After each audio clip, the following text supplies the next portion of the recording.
Assalamualaikum warahmatullahi wabarakatuh. Nama saya Ahmad Sakirin dengan NIM 190103082. Jadi pada kesempatan ini saya akan sedikit memaparkan arti dari evaluasi, fungsi dan juga tujuannya. Nah, jadi di sini evaluasi berasal dari kata bahasa Inggris yaitu evaluations, yang berarti suatu proses yang sistematis dan sinambung untuk mengetahui sampai sejauh mana efisiensi kegiatan belajar mengajar yang dilaksanakan dan efektivitas pencapaian tujuan yang telah ditetapkan. Nah, jadi di sini evaluasi ini biasanya selalu dilakukan pada akhir pembelajaran sebagai tahap akhir untuk menentukan sejauh mana siswa berhasil dalam menangkap pelajaran selama satu semester. Nah, di sini selanjutnya kita masuk kepada pengertian evaluasi. Nah, pengertian evaluasi itu dapat diartikan sebagai penentuan kesesuaian antara karena biasanya apalagi pada silabus sekolah itu pasti dituliskan pertama tujuan pertama dari semester awal sebelum siswa belajar, dan apa tujuannya dan apa juga materi-materi yang akan dipelajari. Nah, untuk tahap akhirnya mereka akan melakukan evaluasi atau biasa kita sebut dengan ujian untuk menguji seberapa kemampuan siswa menangkap apa yang telah dipelajari selama satu semester itu. Selanjutnya, hal yang dievaluasi oleh seorang guru adalah tergantung dari karakteristik masing-masing siswa, yang biasanya guru memberikan tolak ukur sebagaimana evaluasi yang akan mereka lakukan pada masing-masing siswa. Biasanya karakteristik yang diberikan oleh guru itu terbagi menjadi 3. Ada yang bagian kognitif, ada juga yang bagian afektif dan juga psikomotorik, yaitu dari segi keterampilan, sikap, maupun antusias dan gerak dan tindakan dari siswa itu sendiri. Bagaimana mereka menanggapi dan mendapatkan sejauh mana mereka bisa menguasai materi yang telah disampaikan oleh gurunya selama satu semester. Selanjutnya kita masuk pada fungsi dari evaluasi.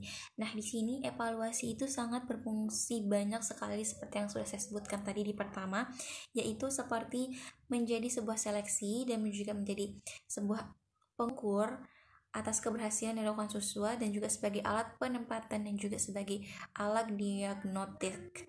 Berikut ini saya akan menjelaskan lagi fungsi-fungsi dari evaluasi secara detail. Nah, yang pertama sebagai alat seleksi. Maksudnya di sini sebagai alat seleksi adalah melakukan seleksi dalam penerimaan siswa dari suatu sekolah, misalnya seperti itu. Biasanya setiap sekolah dia mempunyai rating atau mempunyai kriteria sendiri terhadap siswa yang boleh masuk dan sekolah di tempat itu. Nah, sehingga di sini sangat penting sekali bagi seorang guru atau sebagai seorang pengajar untuk melakukan evaluasi untuk mengetahui tingkat dari kemampuan siswa yang akan mereka ajarkan. Fungsi yang kedua adalah sebagai alat penempatan. Nah, evaluasi dapat digunakan untuk mengetahui dengan baik termasuk kelompok mana seorang siswa harus ditempatkan. Nah, biasanya di masing-masing sekolah itu mereka mempunyai tempat atau klasifikasi siswa. Biasanya mereka bisa membagi siswa ke dalam beberapa bagian karena banyak siswa yang memiliki kemampuan yang berbeda, terutama dalam menanggapi pelajaran.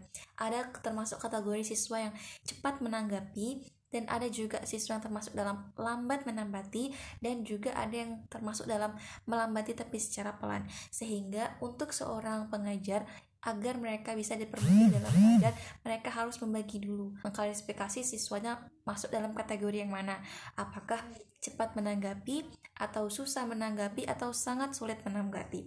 Nah, di sini evaluasi itu sangat sekali penting dan sangat membantu seorang guru. Selanjutnya, evaluasi sebagai alat diagnostik. Nah, evaluasi dapat digunakan untuk mendiagnosa kesulitan belajar siswa, yaitu mengetahui letak kelemahan dan kebaikan siswa dalam penguasaan setiap konsep matematika yang telah diajarkan. Nah, seperti yang kita jelaskan tadi, bahwa dalam evaluasi pasti guru akan memberikan materi-materi kepada siswanya untuk dikerjakan atau diselesaikan. Nah, nanti guru bisa mengukur tingkat kebiasaan siswa. Pasti ada soal yang bisa dijawab dengan gampang dan juga pasti ada soal yang sulit untuk dijawab, yaitu soal yang belum dipahami. Sehingga guru bisa mengetahui bahwa di mana tempat titik kelemahan siswa ketika dia menjawab soal yang tidak bisa ia selesaikan. Selanjutnya, tujuan dari evaluasi. Sesuai dengan fungsi evaluasi yang telah saya paparkan tadi, evaluasi memiliki beberapa tujuan dan fungsi, yaitu pertama sebagai alat seleksi, kedua sebagai pengukur keberhasilan, dan ketiga sebagai alat penempatan dan juga untuk mendiagnosa kemampuan dari masing-masing siswa. Nah, dalam fungsi evaluasi sebagai alat seleksi terkandung di dalamnya tujuan evaluasi, yaitu untuk mendapatkan calon siswa yang paling tepat dan cocok untuk bisa masuk ke dalam ruang lingkup sekolah.